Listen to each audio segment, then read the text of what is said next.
الحمد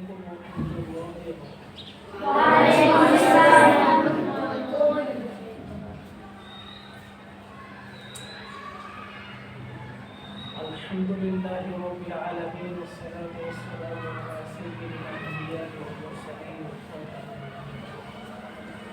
وعلى آله وأصحابه أجمعين. سبحانك لا علم لنا إلا ما علمتنا إنك أنت العليم الحكيم. سبحانك لا فهم لنا إلا ما فهمتنا إنك أنت الجواد الكريم. أستغفر الله ربي من كل ذنب وأتوب إليه. لا حول ولا قوة إلا بالله العلي العظيم. اللهم صل على محمد وعلى آل محمد كما صليت على إبراهيم وعلى آل إبراهيم إنك حميد مجيد. اللهم بارك على محمد وعلى آل محمد كما باركت على إبراهيم وعلى آل إبراهيم إنك حميد مجيد. আল্লাহ পাকের দরবারে অগণিত অসংখ্য শুকরিয়া মহান রব্বুল আলামিন আমাদেরকে হাজত দিন ঈমান ও ইসলামের উপর তার সম্মানিত মাস রমজানুল মুবারক মাসে পুনরায় একটি দিনে আলোচনায় বসার তৌফিক দান করেছেন। এর জন্য আল্লাহ রব্বুল আলামিনের দরবারে শুকরিয়া আদায় করি।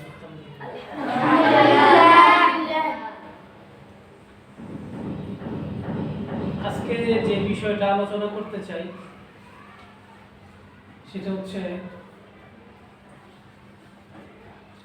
আল্লাহ রাসূল সাল্লাল্লাহু আলাইহি সাল্লামের একটা হাদিসের অংশ। তিনি বলেন, মাহামিন আবদিন ক্বালা লা ইলাহা ইল্লাল্লাহু সুম্মা মাতা আলা দাখালাল জান্নাহ। যে কোনো ব্যক্তি যদি লা ইলাহা ইল্লাল্লাহ বলে এবং এই কালেমার উপর সে মৃত্যুবরণ করে, আল্লাহ তাআলা তাকে জান্নাতে প্রবেশ করাবেন। সুবহানাল্লাহ।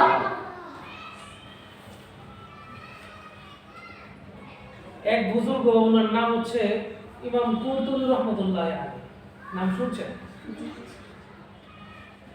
আচ্ছা, তো ইমাম কুরতুবী রাহমাতুল্লাহ আলাইহি তিনি কারো মাধ্যমে একটা কথা শুনছেন যে এই যে কালেমা লা ইলাহা ইল্লাল্লাহ এটা ৭০,০০০ বার পাঠ করে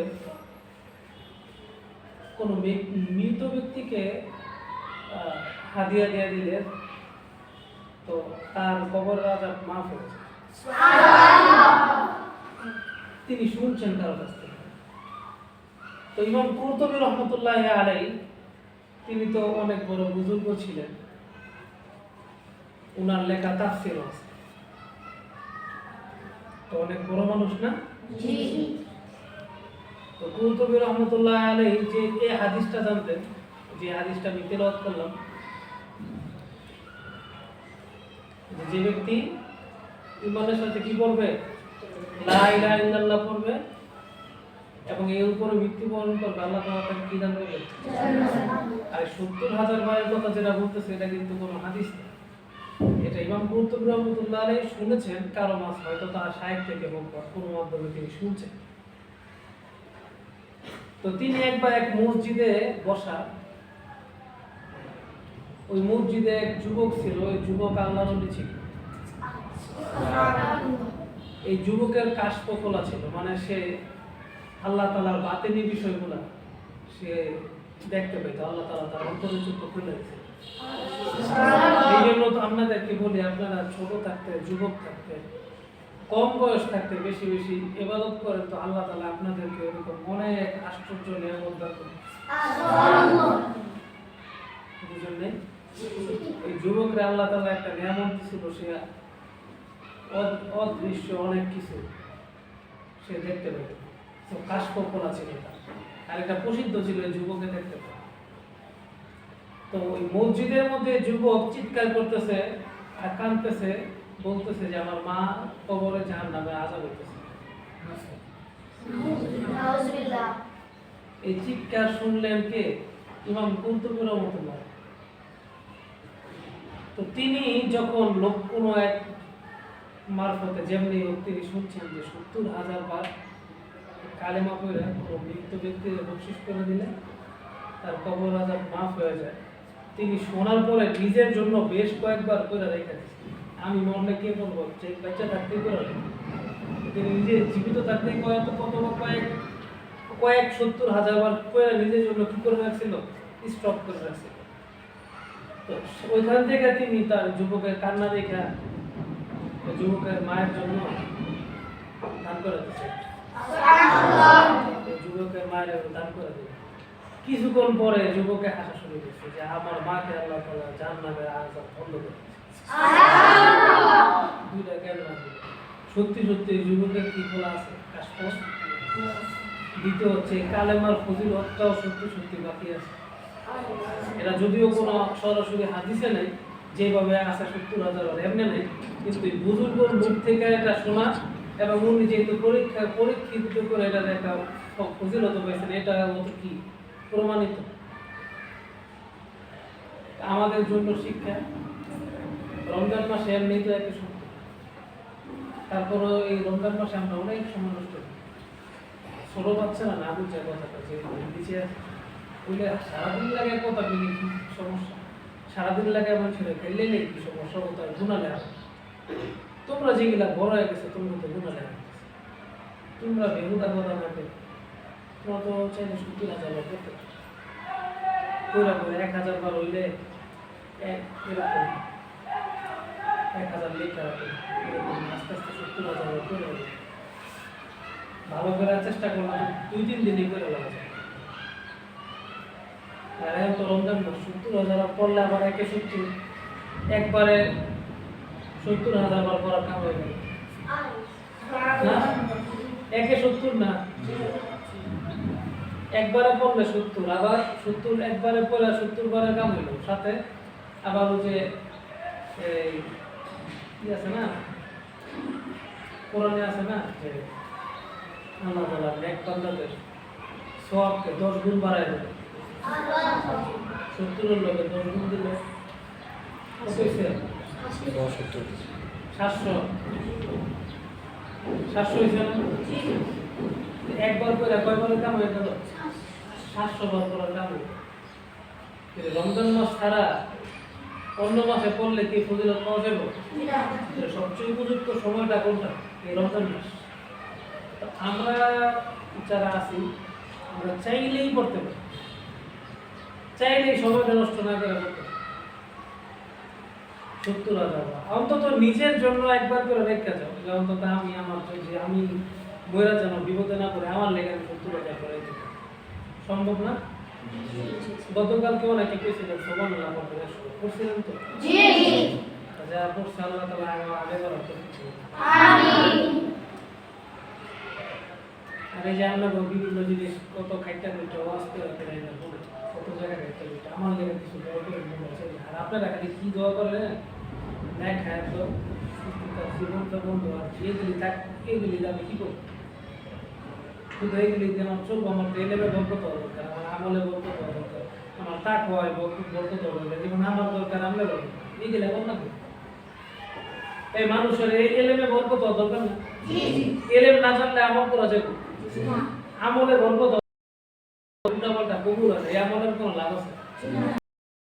বরকত হওয়া দরকার না, আল্লাহর ভয়। তাহলে আমলের গুণ কতবার বলছে বিপদে গেছে, তাকওয়ার মধ্যে বরকত হওয়া দরকার আছে না? এইগুলা কয় না, কিন্তু এইগুলা আরো বেশি করে কয়। এলেমের বরকত, আমলের বরকত, তাকওয়ার বরকত, এগুলা খুব দরকারি জিনিস। করেন না কেমন? চেষ্টা করবেন তো? রমজান মাসের একটা স্পেশাল হাদিস আছে এই উম্মতের জন্য, এই শেষ জামানের যে উম্মত শুধুমাত্র তাদের জন্য রমজানের একটা স্পেশাল ফজিলত আছে, শুনবেন? জি। হাদিসে আছে যে এই উম্মতের জন্য আল্লাহ তাআলা এই রমজান মাসের 5টা স্পেশাল ফজিলত দিয়েছে, যেটা অন্য কোনো উম্মতকে দেওয়া হয় না। এর মধ্যে 1 নম্বর ফজিলত, সেটা আমরা জুম্মার দিনে আলোচনা করছিলাম। 1 নম্বর ফজিলত হচ্ছে যে এই উম্মতের যারা রোজাদার, এই রোজাদারদের সওয়াব কেমন তো ওদের ফজিলত আল্লাহ তাআলার কাছে তাদের রোজা রাখার কারণে যে মুখে দুর্গন্ধ এটা আল্লাহ তাআলার কাছে বেশ কাম বলছে যাবে এই ফজিলত শুধুমাত্র এই উম্মতের জন্য।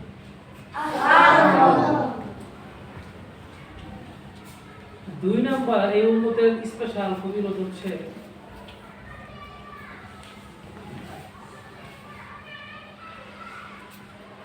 এই উম্মতের জন্য এই উম্মতের রোজাদারদের জন্য অন্যান্য মাখলুকাত যে ছোট ছোট বড় বড় মাখলুকাত আছে তারাও এই উম্মতের রোজাদারদের জন্য দোয়া করে। আরেকটা ফজিলত হচ্ছে ওই যায়িনুল্লাহু আযজা ওয়া জাল্লা কুল্লা ইয়াউমিন জান্নাত, অর্থাৎ জান্নাতকে এক এক দিন এক এক সাজে এই উম্মতের জন্য আল্লাহ তাআলা সাজাইতে থাকে। সুবহানাল্লাহ। কয়টা গেল? তিনটা।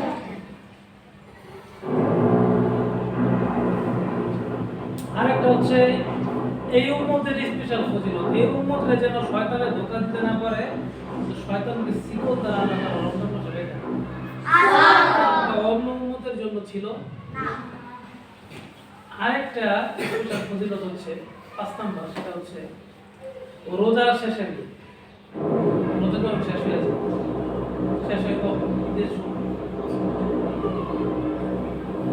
তো হাদিসে আছে দিন মজুরের গাম শুকানোর আগে মজুর দিয়া দেয়। তো এই উম্মতের যখন রোজা শেষ হয়, শেষ হওয়ার পরে শেষ দিন আল্লাহ তাআলা এই উম্মতের গুনাহগুলো মাফ করে। সুবহানাল্লাহ। স্পেশাল কয়টা ফজিলত? 5টা। তো এই স্পেশাল 5টা ফজিলত কি আমরা পাইতে চাই? জি। পাইতে চাই না? আমল বাড়াইতে হবে, বেশি করে আমল করতে হবে। আল্লাহ তাআলা যে রমজান মাস দিয়েছেন এটাকে কদর করতে হবে, ঠিক আছে? জি। যেমন আজকে আবহাওয়া ঠান্ডা, হয়তো আজকে এসব হইতেই পারে অসম্ভব কিছু। আজকে সময় কত হইতেই পারে। আজকে কয় নাম্বার রোজা? কত? 16 মানে আজকে 17 রাত্র, বেজর রাত্র, বেজর রাত্রে সময়কে বরদাস্ত করতে দিতে না। আজকে আকাশ মেঘলা, ঠান্ডা ঠান্ডা আবহাওয়া, হইতেও পারে। আল্লাহু আ'লাম, আল্লাহ ভালো জানে। যদি হয়েই যায়, লাগতেই যায়, এরকম আলামত দেখলে আমল বাড়ায়, ঠিক আছে তো? ইনশাআল্লাহ আলামত দেখলে 2 রাকাত নামাজ বাড়ায় দিবে, সোমবার নামাজ। ওই যদি সবার করে রাত্রে আপনি 2 রাকাত নামাজ মিলা যায়, ঠিক আছে? আল্লাহ তাআলা তৌফিক দান করুন। আমিন। আর বিশেষ করে আপনারা রোজা রাখেন, সাথে সাথে একটা কাজ অবশ্যই বাদ দিবেন, সেটা হচ্ছে বাইরে কষ্ট থেকে ইফতারি নেওয়ার সময় হোক, সেহরি খাওয়ার সময় হোক, তাড়াহুড়া করে বা অন্য কোনো কারণে আপনার দ্বারা যেন কোনো কষ্ট না পায়, এটা থেকে নিজেদের হেফাজত করুন। যদি না করেন সেক্ষেত্রে কিন্তু আপনার রোজা নষ্ট হয়ে যাবে, আরেকজনের কষ্ট হয়ে যাবে, সব পরিবারে করে যাবে। আল্লাহ তাআলা আমাদেরকে বুঝার এবং আমল করুন। আমিন।